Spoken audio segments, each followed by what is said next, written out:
The interesting narrative of the life of Olaudah Equiano, by Olaudah Equiano, Chapter 7. The author's disgust at the West Indies. Form schemes to obtain his freedom. Ludicrous disappointment he and his captain meet with in Georgia. At last, by several successful voyages, he acquires a sum of money sufficient to purchase it. Applies to his master, who accepts it, and grants his manumission, to his great joy. He afterwards enters as a free man on board one of Mr. King's ships, and sails for Georgia. Impositions on free negroes as usual. His venture of turkeys. Sails for Montserrat, and on his passage his friend, the captain, falls ill and dies. Every day now brought me nearer my freedom, and I was impatient till we proceeded again to sea, that I might have an opportunity of getting a sum large enough to purchase it. I was not long ungratified, for in the beginning of the year 1766 my master bought another sloop, named the Nancy, the largest I had ever seen. She was partly laden, and was to proceed to Philadelphia. Our captain had his choice of 3, and I was well pleased he chose this, which was the largest, for from his having a large vessel I had more room, and could carry a larger quantity of goods with me. Accordingly, when we had delivered our old vessel, the Prudence, and completed the lading of the Nancy, having made near 300 per cent. By 4 barrels of pork I brought from Charlestown, I laid in as large a cargo as I could, trusting to God's providence to prosper my undertaking. With these views I sailed for Philadelphia. On our passage, when we drew near the land, I was for the first time surprised at the sight of some whales, having never seen any such large sea monsters before, and as we sailed by the land one morning, I saw a puppy whale close by the vessel. It was about the length of a wherry boat, and it followed us all the day till we got within the Capes. We arrived safe and in good time at Philadelphia, and I sold my goods there chiefly to the Quakers. They always appeared to be a very honest, discreet sort of people, and never attempted to impose on me. I therefore liked them, and even after chose to deal with them in preference to any others. One Sunday morning while I was here, as I was going to church, I chanced to pass a meeting house. The doors being open and the house full of people, it excited my curiosity to go in. When I entered the house, to my great surprise, I saw a very tall woman standing in the midst of them, speaking in an audible voice something which I could not understand. Having never seen anything of this kind before, I stood and stared about me for some time, wondering at this odd scene. As soon as it was over, I took an opportunity to make inquiry about the place and people, when I was informed they were called Quakers. I particularly asked what that woman I saw in the midst of them had said, but none of them were pleased to satisfy me. So I quitted them, and soon after, as I was returning, I came to a church crowded with people. The churchyard was full likewise, and a number of people were even mounted on ladders, looking in at the windows. I thought this a strange sight, as I had never seen churches, either in England or the West Indies, crowded in this manner before. I therefore made bold to ask some people the meaning of all this, and they told me the Reverend Mr. George Whitfield was preaching. I had often heard of this gentleman, and had wished to see and hear him, but I had never before had an opportunity. I now therefore resolved to gratify myself with a sight, and I pressed in amidst the multitude. When I got into the church, I saw this pious man exhorting the people with the greatest fervour and earnestness, and sweating as much as I ever did while in slavery on Montserrat Beach. I was very much struck and impressed with this. I thought it strange I had never seen divines exert themselves in this manner before. and I was no longer at a loss to account for the thin congregations they preached to.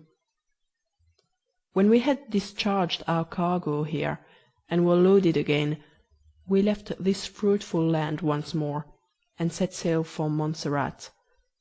My traffic had hitherto succeeded so well with me, that I thought, by selling my goods when we arrived at Montserrat, I should have enough to purchase my freedom.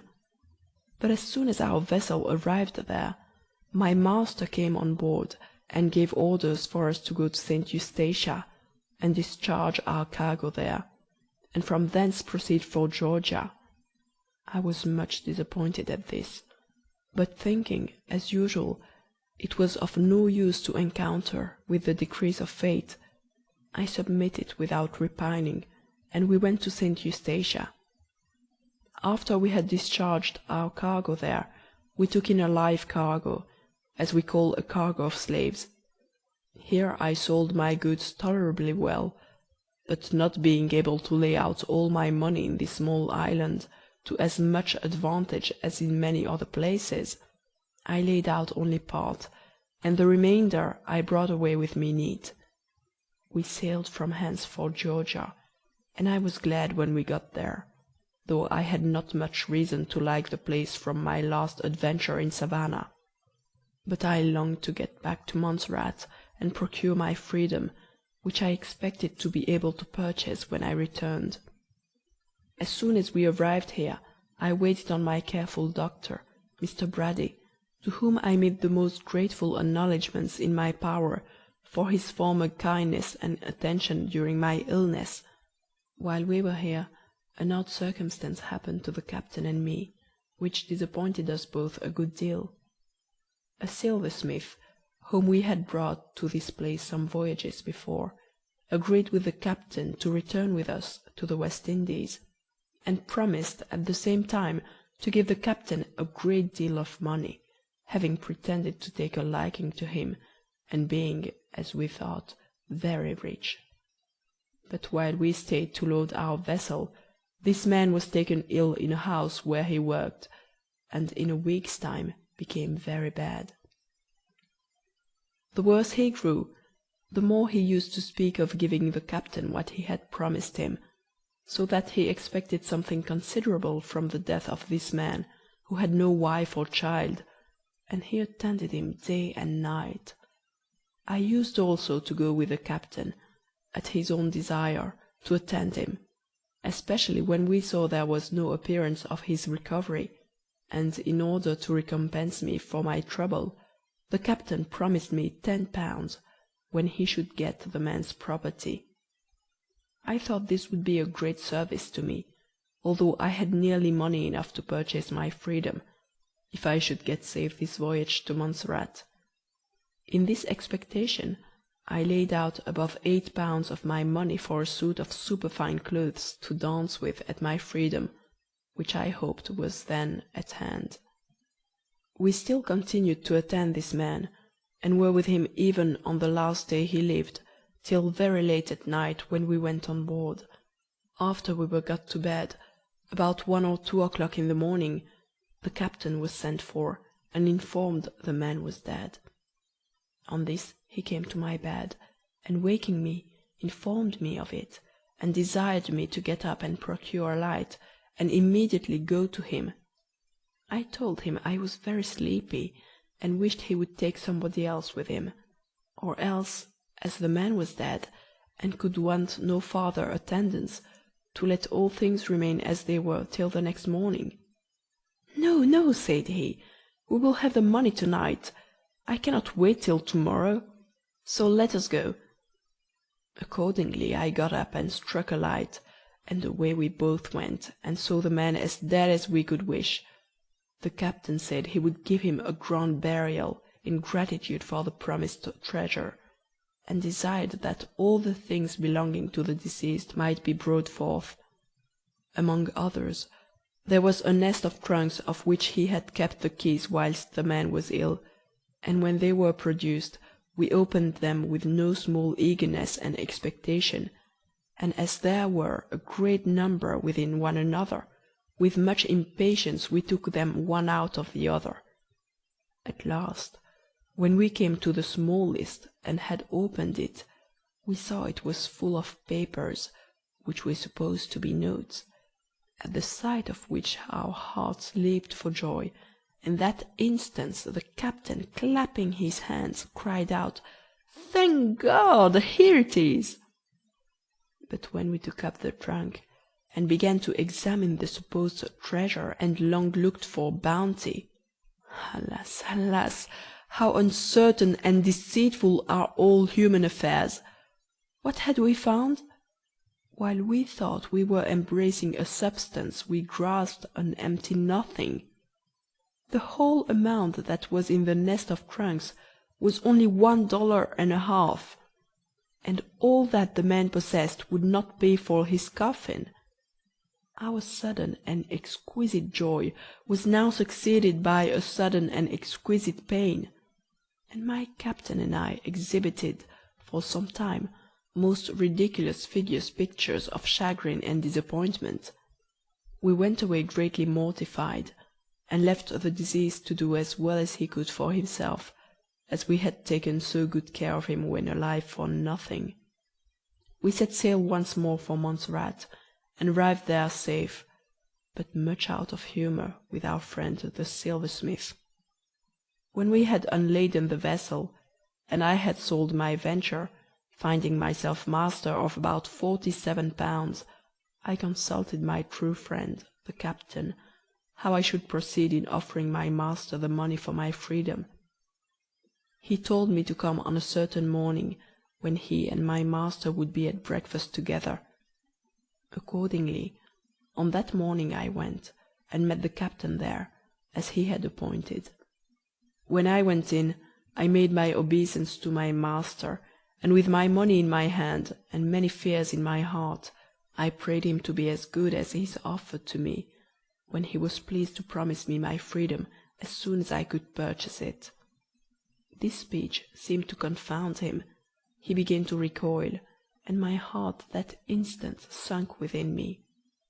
"What," said he, "give you your freedom? Why, where did you get the money? Have you got £40 sterling?" "Yes, sir," I answered. "How did you get it?" replied he. I told him very honestly.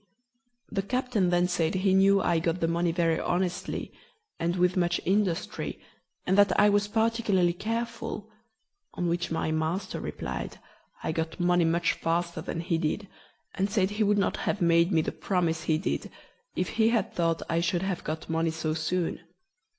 "Come, come," said my worthy captain, clapping my master on the back, "come, Robert," which was his name, "I think you must let him have his freedom. You have laid your money out very well. You have received good interest for it all this time, and here is now the principal at last. I know Gustavus has earned you more than 100 a year, and he will still save you money, as he will not leave you. Come, Robert, take the money." My master then said he would not be worse than his promise, and taking the money, told me to go to the secretary at the register office, and get my manumission drawn up. These words of my master were like a voice from heaven to me. In an instant all my trepidation was turned into unutterable bliss, and I most reverently bowed myself with gratitude, unable to express my feelings but by the overflowing of my eyes, while my true and worthy friend, the captain, congratulated us both with a peculiar degree of heartfelt pleasure. As soon as the first transports of my joy were over, and that I had expressed my thanks to these my worthy friends in the best manner I was able, I rose with a heart full of affection and reverence, and left the room, in order to obey my master's joyful mandate of going to the register office.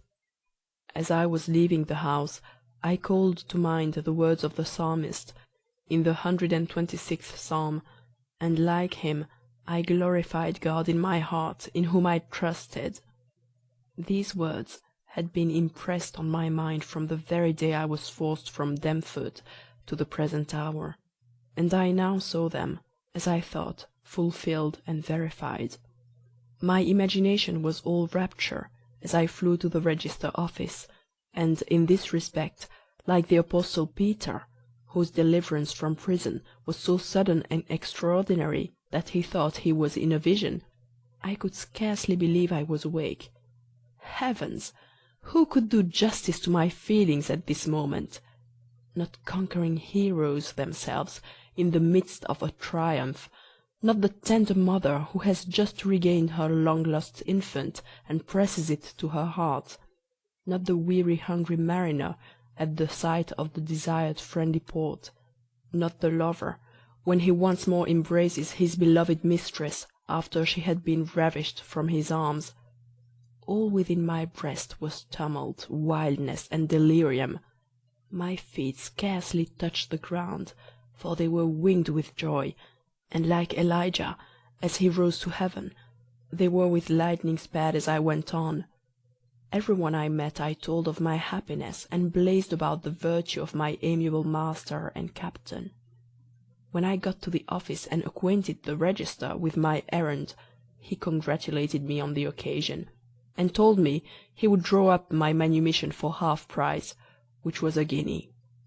I thanked him for his kindness, and having received it and paid him, I hastened to my master to get him to sign it, that I might be fully released.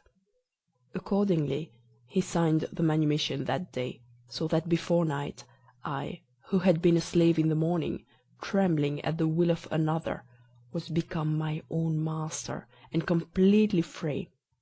I thought this was the happiest day I had ever experienced, and my joy was still heightened by the blessings and prayers of the sable race, particularly the aged, to whom my heart had ever been attached with reverence. As the form of my manumission has something peculiar in it, and expresses the absolute power and dominion one man claims over his fellow, I shall beg leave to present it before my readers at full length. Montserrat, to all men unto whom these presents shall come. I, Robert King, of the parish of St. Anthony in the said island, merchant, send greeting. Know ye, that I, the aforesaid Robert King, for and in consideration of the sum of £70 current money of the said island, to me in hand paid, and to the intent that a negro man-slave, named Gustavus Vassa, shall and may become free, have manumitted, emancipated, enfranchised, and set free, and by these presents do manumit, emancipate, enfranchise, and set free the aforesaid negro man-slave, named Gustavus Vassa, for ever, hereby giving, granting, and releasing unto him, the said Gustavus Vassa, all right, title, dominion, sovereignty, and property, which, as lord and master over the aforesaid Gustavus Vassa, I had, or now I have, or by any means whatsoever I may or can hereafter possibly have over him, the aforesaid negro, for ever. In witness whereof I, the above said Robert King, have unto these presents set my hand and seal, this 10th day of July, in the year of our Lord 1766. Robert King, signed, sealed, and delivered in the presence of Terrelagay, Montserrat, registered the within manumission, at full length, this 11th day of July, 1766, in Liberty, Terrelagay, Register. In short, the fair as well as black people immediately styled me by a new appellation, to me the most desirable in the world, which was Freeman, and at the dances I gave my Georgia superfine blue cloths made no indifferent appearance, as I thought. Some of the sable females, who formerly stood aloof, now began to relax and appear less coy, but my heart was still fixed on London, where I hoped to be ere long, so that my worthy captain and his owner, my late master, finding that the bent of my mind was towards London, said to me, "We hope you won't leave us, but that you will still be with the vessels." Here gratitude bowed me down, and none but the generous mind can judge of my feelings, struggling between inclination and duty. However, notwithstanding my wish to be in London, I obediently answered my benefactors that I would go in the vessel, and not leave them, and from that day I was entered on board as an able-bodied sailor, at 36 shillings per month, besides what perquisites I could take. My intention was to make a voyage or two, entirely to please these my honoured patrons, but I determined that the year following, if it pleased God, I would see old England once more, and surprise my old master, Captain Pascal, who was hourly in my mind, for I still loved him, notwithstanding his usage of me, and I pleased myself with thinking of what he would say when he saw what the Lord had done for me in so short a time, instead of being, as he might perhaps suppose, under the cruel yoke of some planter. With these kind of reveries I used often to entertain myself, and shorten the time till my return, and now, being as in my original free African state, I embarked on board the Nancy, after having got all things ready for our voyage.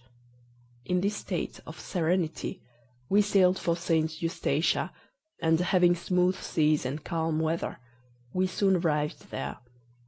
After taking our cargo on board, we proceeded to Savannah in Georgia, in August 1766. While we were there, as usual, I used to go for the cargo up the rivers in boats, and on this business I have been frequently beset by alligators, which were very numerous on that coast, and I have shot many of them when they have been near getting into our boats, which we have with great difficulty sometimes prevented, and have been very much frightened at them. I have seen a young one sold in Georgia alive for 6d. During our stay at this place, one evening a slave belonging to Mr. Reed, a merchant of Savannah, came near our vessel, and began to use me very ill. I entreated him, with all the patience I was master of, to desist, as I knew there was little or no law for a free negro here, but the fellow, instead of taking my advice, persevered in his insults, and even struck me. At this I lost all temper, and I fell on him and beat him soundly. The next morning his master came to our vessel as we lay alongside the wharf, and desired me to come ashore, that he might have me flogged all round the town for beating his negro slave. I told him he had insulted me, and had given the provocation by first striking me. I had told my captain also the whole affair that morning, and wished him to have gone along with me to Mr. Reed, to prevent bad consequences, but he said that it did not signify, and if Mr. Reed said anything, he would make matters up, and had desired me to go to work, which I accordingly did.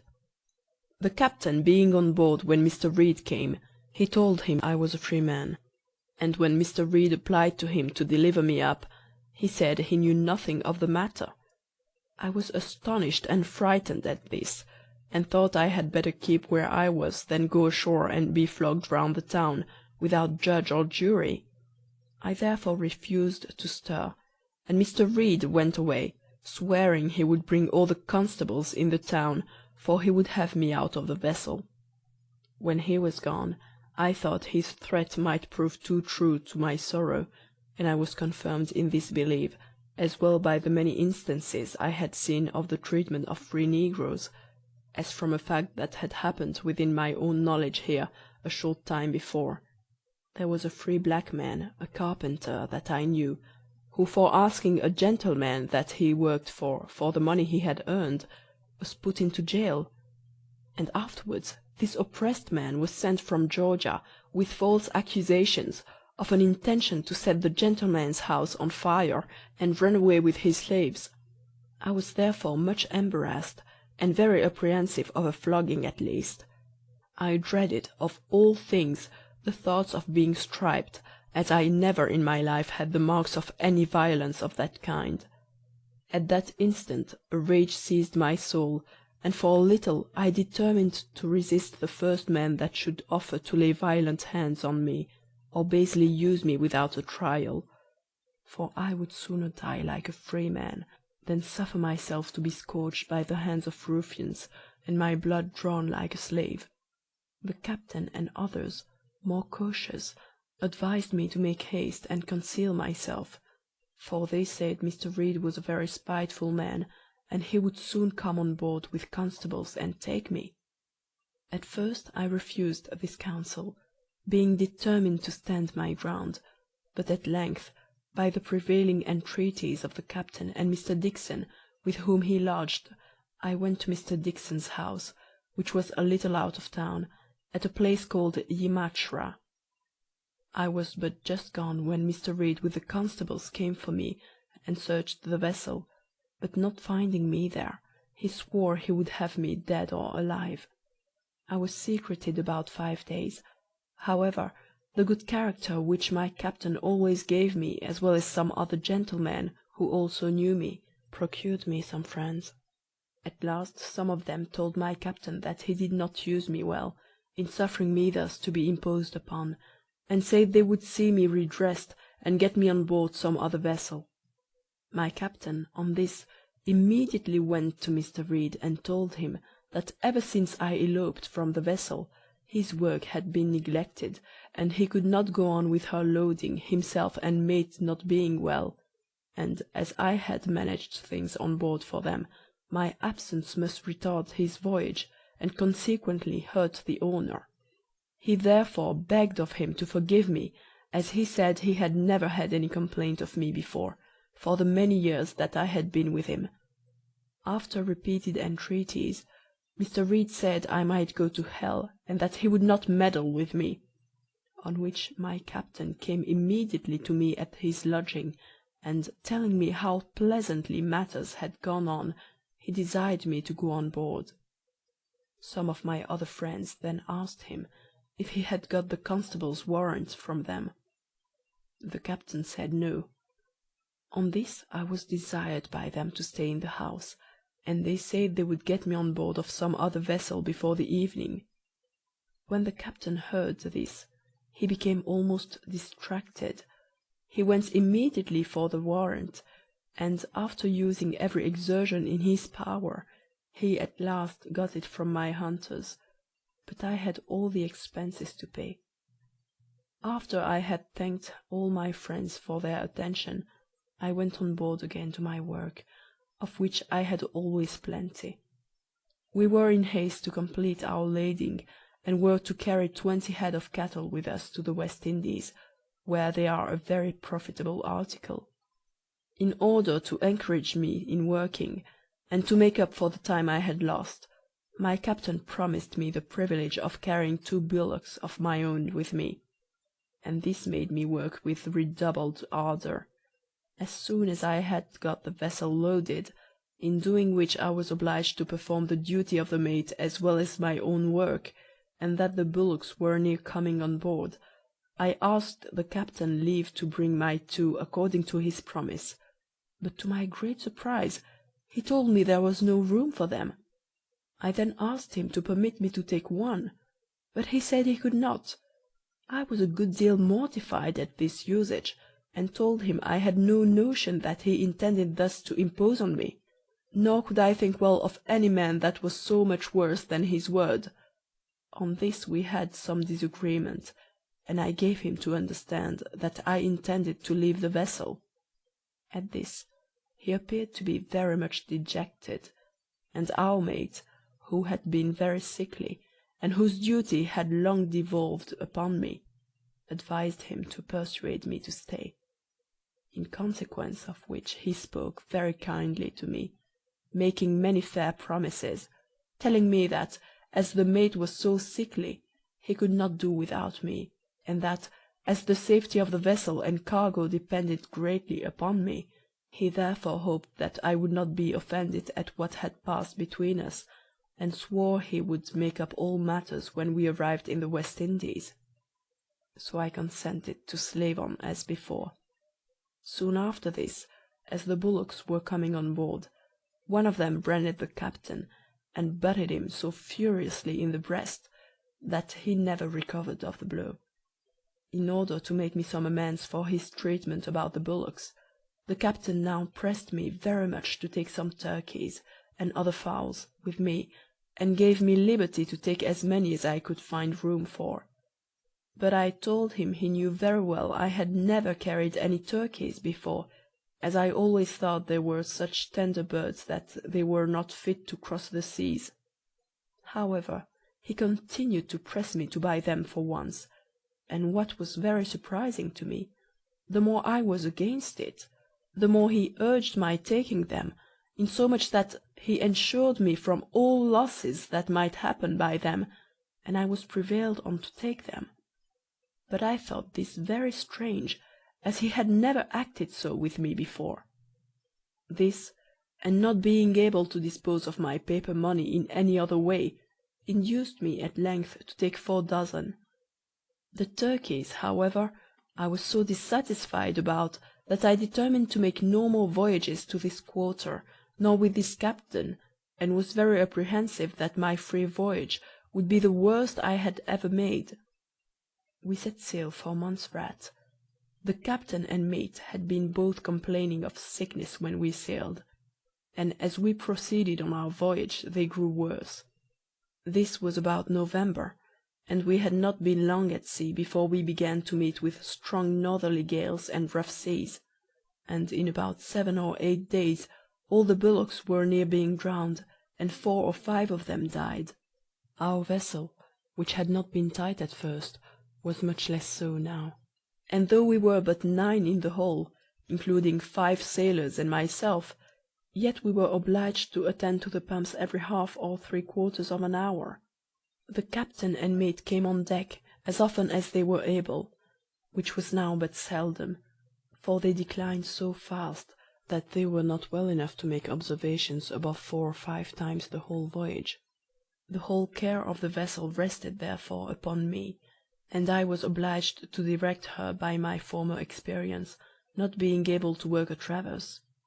The captain was now very sorry he had not taught me navigation, and protested, if ever he should get well again, he would not fail to do so. But in about 17 days his illness increased so much that he was obliged to keep his bed, continuing sensible, however, till the last, constantly having the owner's interest at heart. For this just and benevolent man ever appeared much concerned about the welfare of what he was entrusted with. When this dear friend found the symptoms of death approaching, he called me by my name, and when I came to him, he asked, with almost his last breath, if he had ever done me any harm. God forbid I should think so, I replied. I should then be the most ungrateful of wretches, to the best of sorrow by his bedside. He expired without saying another word, and the day following we committed his body to the deep. Every man on board loved this man, and regretted his death, but I was exceedingly affected at it, and I found that I did not know, till he was gone, the strength of my regard for him. Indeed, I had every reason in the world to be attached to him, for besides that he was in general mild, affable, generous, faithful, benevolent, and just, he was to me a friend and a father, and had it pleased Providence that he had died but 5 months before, I verily believe I should not have obtained my freedom when I did, and it is not improbable that I might not have been able to get it at any rate afterwards. The captain being dead, the mate came on the deck, and made such observations as he was able, but to no purpose.